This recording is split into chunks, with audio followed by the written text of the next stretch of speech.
Tonight, we're outside of our shop. We have it all set up, all lit up to do some testing. You guys might have heard about this already. I have put some posts out on Instagram. A little bit of information is out in our private Facebook group on this.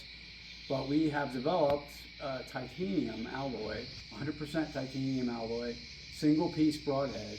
It's machined from one solid piece. And we're going to be doing some shooting with it into actual flesh and bone, so we can see what the actual results are on a real world situation. We'll also shoot one of these heads here. This is a Radical Archery design, Van Dyke, 150 grain. I've used these on numerous deer, so I know they penetrate really well, so it's a good comparison. Now our head, you can see here just side by side, is rather large.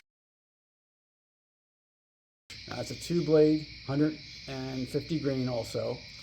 It's 1.25, so it's 1 1/4 inch width, and the entire forward cutting area is 3 3/16 of an inch.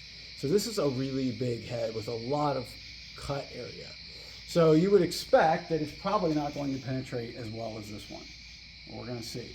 Now, in terms of the meat we're shooting at here, the flesh we're shooting at here, we have a pig shoulder, and we're going to try to be as consistent as possible with shot placement so we can get fair, accurate results. It's tough though, of course, because it varies in thickness as you go through it. All right, now we're going to walk back here to the actual shooting area. We have it set up so that the target backer is at 20 yards, so the pig shoulder is at about 19 yards. So we'll walk back here to where that is. And the bow we're using tonight for this test is a PSE Omen. It's a 2022 model. It's 70 pounds with 27.5 inch draw. We're getting 307 feet per second with a 427 grain arrow. So that's about 89 foot-pounds of energy. So it's a good bit of energy, and I think that's what we're going to need to drive this head in pretty far. And I'm going to do my best to put this arrow into that scapula area, probably a little bit on the higher side of it, and then we'll try to go right below it with the other arrow.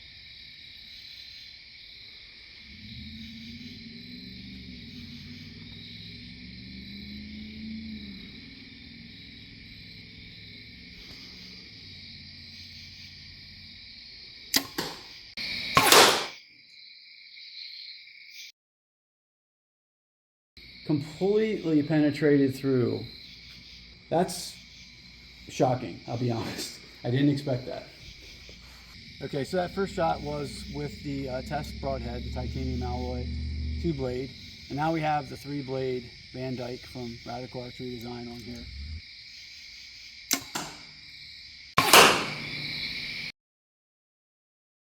Through the backside. I don't know if we got exactly the same consistency of material there, but all but identical penetration.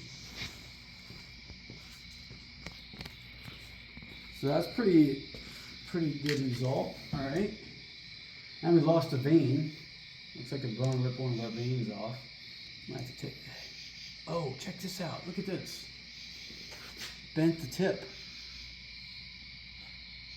Bent the tip of the broadhead back.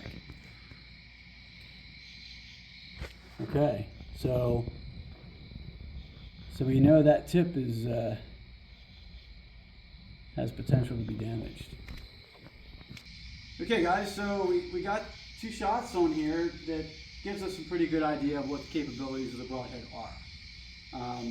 One, what we learned is there's no doubt that the Ferrule design that we have here steers a wide head really well, and that was one of the goals, to prove we could do that.